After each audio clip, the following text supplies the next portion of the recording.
بسم الله الرحمن الرحیم. د امریکا په ماته کې د کابل د حکومت نقش. د کابل حکومت د طالبانو د مقاومت په بیا راپورته کېدو او تقویه کې د ولس په انزجار او خوابدۍ کې او د امریکا په ماته او وتلو کې لوی کردار درلود. د طالبانو قوت په حقیقت کې د حکومت په کمزورۍ کې پروت و. زه غواړم چې نکتهوار دا شان چې حکومت څه نقش د امریکا په ماته کې درلودی درته عرض کړم. اول په 2001 میلادي کال امریکا د طالبانو امارت په دومره قوت را وپرځاوه چې طالب مشرانو هرې خواته پناه لټول. د حکومت هر یو مهم چاته به یو طالب چارواکي عذر کاوه چې په حکومت کې کار نه غواړي خو هسې کور کې په ارامه پرېږدي. حکومت او خارجیانو خصوصا حکومت دوی کورو کې ارام نه پرېښول. په دننه افغانستان کې د پناه ځای نه درلود. مجبور و ګاونډي ایران او پاکستان ته پناه یوسي. هلته هم دوی نیول کېده او امریکایانو ته په لاس ورکول کېده. ګوانتانامو بندیخانه په همدغه ډول طالبانو ډکه وه. دغه زار حالت طالبان مجبور کړه چې توپک بیا راواخلي او د افغانستان په غرو کې مقاومت شروع کړي. دوهم د طالبانو د امارت تر سقوط وروسته په بون کې نړیوالو د افغانستان لپاره داسې حکومت جوړ کړي چې د افغان ملت ګټې نه بلکې زموږ د ګاونډیانو او لوی طاقتو ګټې پکښې خوندي وې. د ټول هیواد مؤثر واک یوې ولسوالۍ پنجشیر ته ورکول سو. پښتون قوم چې د هیواد د نفوس اکثریت او د افغانستان د جوړېدو رئیس حاکمو د هیواد له سیاسي او نظامي صحنې تجرید او د طالب ټاپه پر ټول قوم ولګېده. هر ځای دا قوم توهین سو، زهیر سو او په باد ورته کتل کېده. د حکومت په سر کې که څو پښتانه وه هغه یو فقط نمایشي وه. د واک دغه مصنوعي حالت طبعا تر ډېره دوام نه سوی پیدا کولی. دریم په حکومت کې پراخ اداري، مالي او اخلاقي فساد. د حکومت مشروعیت د ولس په وړاندې کم کړی و. ښه حکومتولي بده متاثره کړې وه. دغه حالت ډېرې بشري او مالي سرچینې ضایع کړې او د هیواد په انکشاف کې لازم کار ورڅه وانخیستل سو. دغه پراخ فساد د خلکو اخلاق او د تقوا معیارونه هم ولړزول. فقر و فحشا یې ډېره کړه او عامه نارضایتي یې خپره کړه. فساد دومره خپور سو چې وزیران، وکیلان او حتی ارګنشینان پکښې دخیل وه. رشوت چې پخوا عیب و دا وخت هنر او فخر. د دولت چوکۍ خرڅېدې. که څه هم نړیوال طاقتونو تر ډېره د خپل بېدریغه مالي او نظامي ملاتړ په زور پر دغو کمزوریو پرده اچول، خو بالاخره دوی مجبور سوه چې په فساد اعتراف وکړي.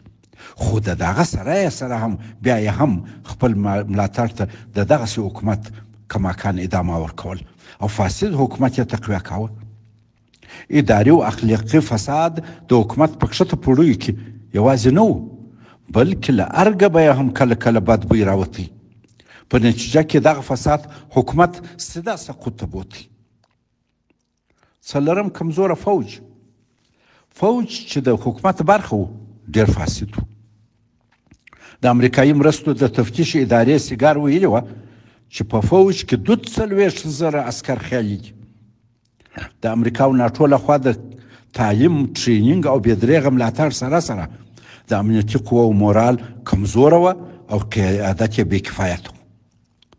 که څه هم عسکرو ته ښه معاش ورکول کېدی، خلک غریب او د پیسو دپاره یې عسکري کول، خو بیا هم ډېر عسکر د ښه معاش باوجود تښتېده او د کفر په صف کې یې درېدل د آخرت خسران ګاڼه. دغه حالت چې فوج کمزور و، روحیات یې ضعیفه وه او پکښې کې فساد و، دغه حالت د مجاهدینو په وړاندې د فوج مؤثریت پیکه کړی و. پنځم سیاسي بې ثباتي. کابل حکومت د پراخ فساد، اداري کمزوري او بې کفایتي څنګ ته سخت بې اتفاقه و. د حکومت په دننه کې د قدرت جزیرې وې. دولتي واک پر اشخاصو ویشلی او یو ډول سهامي شرکت و. حکومت دومره ویشلی و چې والي د وزیر او وزیر د رئیس جمهور امر رامانه. یو شمېر عالي رتبه کسانو او حتی د پارلمان ځینې غړو وکیلانو به په جار نارې وهلې چې موږ افغانان نه یو او اساسي قانون نه منو. په جمهور رئیس او عدلي قوه کې دا توان نه و چې دا کسان محکمې ته راکش کړي چې ورته ووایي چې تاسو نو څوک یاست چې افغانان یاست، او چې قانون نه منئ نو بیا په کوم عنوان د کومې لارې په پارلمان کې او د کوم قانون په اساس بیا دلته ناست یاست. د بې اتفاقۍ اندازه له دې معلومولی شي چې دوو کسانو په یوه ورځ په یو وخت په یوه ځای کې دیوال ترمنځ هر یوه د جمهور رئیس په توګه لوړه وکړه، بیا پر هغه یې پښه کښېښول، پر قسم لالچ سره یو ځای کړه، حکومت یې نیم په نیمه سره وویشي، خو بیا هم نه سره چلېده او یو د بل پښې یې وهلې. کله چې قطر کې د سولې مذاکراتو ته د حکومت هیات لوی دوی خپل منځ کې نه جوړېده. بالاخره د دې دپاره چې په مذاکراتو کې د قدرت ټولې جزیرې برخه ولري، یو 240 کسیز هیات چې اکثر پکښې د غټانو زامن وټاکئ. په داسې حال کې چې په مقابل کې د طالبانو نمایندګان هلته یو څو کسه ورته ناست وه. طالبانو په مذاکراتو کې د حکومت په تناسب ډېر درایت، اتفاق او ثبات درلود. ډیپلوماسي یې کامیابه وه او بالاخره یې ټوله لوبه لکه په جنګ کې په سیاست کې هم په خپله ګټه ختمه کړه. د حکومت دغه زار حالت د هغه عزت، دبدبه او انضباط کمزوره کوي چې بالاخره یې د ناکامۍ سبب شو. شپږم، عدم اعتماد. د حکومت بې کفایتي، بې نظمي او پراخ فساد د حکومت انکشافي پلانونه عملي کېدو ته نه پرېښول چې په نتیجه کې ولس په حکومت اعتبار نه کاوه. دغه حالت د ملت او حکومت ترمنځ د تفاهم واټن ډېر کړي. اووم، حکومت د سولې مخالف و. څرنګه چې حکومت یو لاس نه و او سهامي شرکت و، نو د سولې په مورد کې هم یو لاس نه و. جنګ سالارانو، د بشر د حقوق ناقضینو، قاچاقبرانو او مفسدینو چې حکومت یې په کنټرول کې و سوله نه غوښته. دا ځکه ګټه یې په سولې کې نه وه. دغه کار ولس او امریکا دواړه ناراضه کړي وه او ویل یې جنګ تر کومه. حکومت غوښته چې امریکا دایمي په افغانستان کې پاته او دوی ته د شیدو غواوي، خو امریکا نه غوښته چې تر ډېره د کمزور او فاسد حکومت په ملاتړ په افغانستان کې پاته شي. بالاخره یې خوشي کړي دا حکومت. اتم، پر مخدره موادو ولاړ اقتصاد. د افغانستان په تاریخ کې تریاک دلته دومره نه وه کرل شوي لکه د امریکا د اشغال په وخت کې. د خاشخاشو اصلاح شوي تخمونه او له تریاکو د هیروین جوړولو ماشینالاتو کیمیاوي مواد خارجیانو راوړل. موږ خلک خو په دې شان نه پوهېده. د وخت داخله وزیر میډیا ته وویل 4 وزیران او 14 والیان د مخدره موادو په قاچاق کې مستقیم لاس لري، خو له ویرې افشا کولی نه سوی. برحال وه. نه هم پر خارجیانو ډېره تکیه، پر بهرنیانو بې حده زیاته تکیه د کابل حکومت د سقوط یو مهم سبب و. د حکومت چارواکو نه منل چې پردی کټ تر نیمو شپو دی. پر پردو د حکومتي لوړپوړو چارواکو دغسې تکیه په هیواد کې د ابتکار، اقتصادي خودکفایي، د بنسټیزې پانګونې او د دوامداره اقتصادي رشد مخ ونیوی. د امریکا جمهور رئیس جو بایدن د اپریل په 2021 د اعلان تر وخته پورې چې موږ له افغانستان حتما ووځو، هیڅ افغان لوړپوړي حکومتي چارواکي نه ویل چې امریکا له افغانستان ووځي. موږ پاتېږو، باید وطن آباد کړو. دغسې باور، دغسې تکیه پر پردو د حکومت له چارواکو د ابتکار او مؤثر کار قوه سلب کړې وه، بلکې وخت وژل، فساد او چورې تقویه کاوه. دغه حالت حکومت عمر ورلنډ کړي. لسم، وطن ته نه وفاداري. تیر 20 کاله د حکومت چارواکي وطن ته ډېر وفادار نه وه. دا ځکه دوی نور راوستلي وه او د هغو خیال یې باید ساتلی وی. ما ته د هغه وخت وزیرانو او والیانو ویلي وه چې حتی د یو ولسوال په مقرري کې د امریکا سره باید مشوره سوې وی. د بون کنفرانس په باره کې د ملګرو ملتونو د مواسسې خاص نماینده لختر ابراهیمي ویلي وه چې په بون کې موږ افغانستان ته د 6+2 حکومت جوړ کړي، یعنې 6 ګاونډیان او 2 لوی طاقتونه د ګټو د تامین حکومت. په حقیقت کې دا د افغانانو حکومت نه و. جمهور رئیس کرزي یو وخت راته ویل چې غوښته یې د یو والي له دندې لرې کړي. د یو مملکت ارشد ډیپلوماټ ورته ورغی او اخطار یې ورکړي چې که دغه والي لرې کړي دوی خپلې قواوې له افغانستانه باسي. والي تر ډېره همالته پاتې شو. یو وزیر ولسي جرګې له دندې په بې کفایتۍ لرې کړي، خو کلونه یې د یو خارجي هېواد په زور خپلې دندې ته ادامه ورکړه. دغه سبب و چې حکومت د ملت اعتماد او ملاتړ ترلاسه نه کړي. دوستانو، کله چې هم حکومت او ملت همغږي نه وي، وطن کې به جنګونه وي، فساد به وي، اقتصادي انکشاف به نه کېږي او عامه رفاه به مخ ته نه ځي. حکومت بالاخره سقوط کوي. 11 کلتوري مشکلات. د غرب په هدایت د جنسي مساوات تر عنوان لاندې وزیرانو، والیانو او رئیسانو ته یوه ځوانه نجلۍ د مرستیالې په توګه مقرر کېده. د دفاع وزیر مرستیاله یو 40 کلنه پیغله وه چې هیڅ نظامي تعلیم یې نه درلود او په غرب کې انګلیسي او کمپیوټر زده کړی و راغلی وه. سپین ږیري تجربه کار ارکان حرب جنرالان به په سلامۍ ورته ولاړ وه او د دې نجلۍ تر شا به تله. وزارت داخله کې هم یو 23 کلنه پیغله د وزیر مرستیاله وه. والیانو هم هر یوه ځان ته مرستیاله درلود. د ولسي جرګې 4مه برخه ښځې وې چې په ډېرو محدودو رایو پارلمان ته تللې وې. زه د دغو ښځو قطعا توهین نه کوم، احترام ورته لرم، خو غواړم صرف دا ووایم چې دغه حالت زموږ د ټولنې د مزاج سره سازګار نه و. دغسې یو حالت حتی په هیڅ یو غربي هیواد کې موجود نه و. خو په افغانستان کې د جنسي مساوات او دیموکراسۍ په نوم عملي کاوه چې د افغانانو نه و خوښ او مؤثر هم نه و. 12 د خارجانو لخوا د حکومت تخریب. خارجانو غوښته کابل کې په خپل لاس د کښېنولي حکومت مشران د ډېر کنټرول په خاطر د خلکو په وړاندې تحقیر، ذلیل او بې شخصیته معرفي کړي. یو وار به خارجانو د خپل یو معتبر اخبار له لارې خبره کړه چې جمهور رئیس چرسي دی. بل وخت به یې ویل د کابل ښاروال دی، صلاحیت یې د کابل په څو کوڅو پورې محدود دی. بل وخت به اخبار نشر کړه د جمهور رئیس کورنۍ د مخدره موادو مافیا ده. له واشنګټنه به یو اخبار ولیکل چې فلانی بانک د جمهور رئیس ورور چور کړي. یو ورځ ما یو برحال وزیر ته وویل چې په جمهور رئیس پسې داسې خبرې ښایي د استعمار د پالیسیو یوه برخه وي چې یو څوک پر قدرت یې راولي او بیا یې په خپلو خلکو کې بې عزته کوي څو هغه ټول وخت په دوی متکي وي. په جواب کې وزیر صاحب په اطمیناني لهجه راته وویل که نباشد چیزکی نگوید چیزها.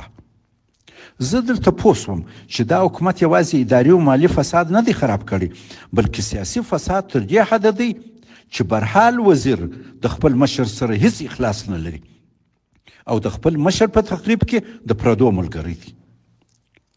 دا یو فاجعه وه. همداراز بل وخت به له ارګه د بد اخلاقۍ بوی راپورته شو. بل وخت به اوازه سوه چې د جمهور رئیس کورنۍ په ار کې ځان ته کلیسا جوړه کړې ده. د بهرنیانو لخوا د حکومت د مشرانو دغسې رنګ بدولو هغوی په ولس کې منفور کړي وه او زیوال یې برابر کړي وه. 14 د تروریزم خلاف جنگ یو مصنوعي اجنډا وه. د تروریزم تعریف تر پایه پورې چا ونه کوي چې دا تروریزم څه ته وایي. دا چې طالبان تروریستان دي، نه امریکا په زړه کې قانع وه او نه یې افغانان قانع کولی شوی. امریکا هیڅکله طالبان د خپل تروریستي ډلو په لیست کې نه وه شامل کړي، خو د تروریست په نوم یې وژل، په کلو کې وژل. د امریکا ځینې افغان ملګري خصوصا شمال ائتلاف طالبان تروریستان بلل او تر امریکا ډیر تیز او د طالبانو سرسخت دشمنان وه. دوی د امریکا له نظامي حضوره په استفاده د پښتنو خلاف د قومي تصفیې اجنډا مخته بیول. دوی د امریکا او ناټو څخه د تروریزم تر عنوان لاندې د پښتنو پر ضد د سوچي کار اخیستی. خو په نظام کې دننه زیات شمېر پښتانه د تروریزم د دغسې تعریف سره په زړه کې موافق نه وه، مګر د امریکا له بیرې څه نه سوی ویلی.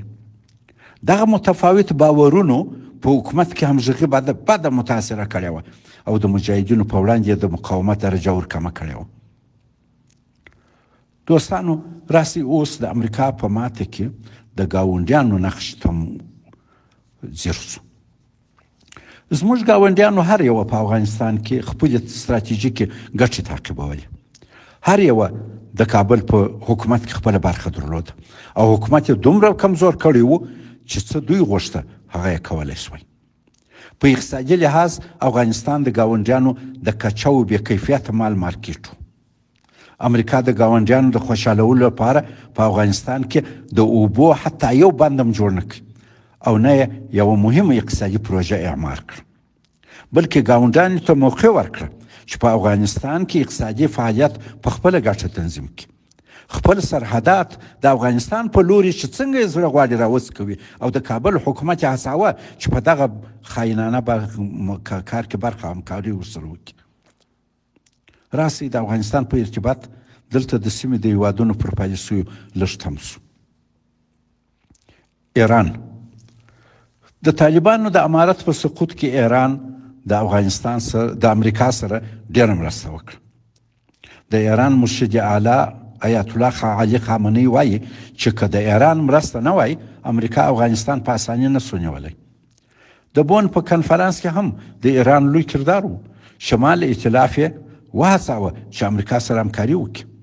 د بون په کنفرانس کې د جورج بوش خاص نماینده جیمز ډابنس وایي چې د بون په کنفرانس کې شمال ائتلاف غوښته ټول د کابل حکومت د دوی په کنټرول کې وي. ما د ایران نماینده جواد ظریف ته وویل چې ملګري دې پوه کړه.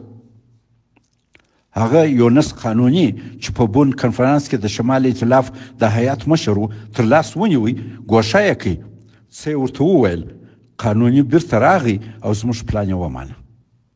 په افغانستان کې د امریکا په 20 کلنه موده کې ایران د کابل حکومت سره تودې اړیکې درلودې او له دغه لارې د امریکا سره ښه تفاهم و. ایران په افغانستان کې د امریکا سره پوره مرسته کول څو له یوې خوا شیعهګانو ته د افغانستان په نظام کې غټه ونډه واخلي او له بلې خوا په عراق، سوریه او یمن کې امتیازات د امریکا څخه ترلاسه کړي. خو ایران د طالبانو سره هم سر ښوراوه چې د هغوی له دننه ځان باخبره وساتي او پر تصامیمو یې کولی شي نفوذ ولري. په کابل کې د ایران سفیر په یو مجلس کې چې زه هم هلته وم وویله موږ د طالبانو سره مالي او نظامي مرستې د کابل د حکومت په مشوره کوو چې د طالبانو له دننه ځان باخبره وساتو. هغه وویل امریکا د کابل د حکومت له لارې خبره ده چې موږ څه کوو. په همدغه استدلال یې امریکا قانع کړې وه، نو ځکه امریکا د ایران په مقابل کې عکس العمل نه ښووي چې ولې د طالبانو سره مرسته کوي. پاکستان د امریکا سره په 2001 میلادي کې د طالبانو د امارت په نسکورولو کې مرسته وکړه. امریکا ته یې نظامي اډې ورکړې او د امریکا د 20 کلن حضور تر پایه د امریکا سره همکاري کول. خو په عین حال کې طالبانو او دغو کورنیو ته پناه هم ورکړې وه او لکه ایران د جهاد لوجستیکي مرسته یې ورسره کول. ځینې وایي چې پاکستان په افغانستان کې د هندوستان د نفوذ د مخنیوي لپاره د طالبانو سره مرسته کول. ځینې وایي پاکستان هم د طالبانو سره په دا فکر مرسته کول لکه ایران چې د طالبانو د تحریک له دننه خبر او په خپل کنټرول کې ولري. سوال اوس دا دی چې آیا د امریکا او ناټو استخبارات په دې نه پوهېده چې پاکستان د طالبانو سره مرسته کوي؟ که پوهېده ولې غږ نه کاوه؟ او یا د پاکستان ملاتړ له طالبانو سره دومره کم و چې په دې نه ارزېده چې امریکا خپل مناسبات پاکستان سره خراب کړي؟ یا لکه ایران پاکستان د طالبانو سره د امریکا په تفاهم مرسته کول؟ حقیقت دا دی چې دا ټول د افغان ملت مقاومت و چې د امریکا او ناټو سره ډغرې وهلې او امریکا هم په دغه پوهېده چې د طالب تر عنوان لاندې اکثریت مجاهد ورسره جنګیږي. نو ځکه یې ګاونډیان جدي نه سو ماتولی او د هغو په مقابل کې نظامي عکس العمل نه سو ښوولی.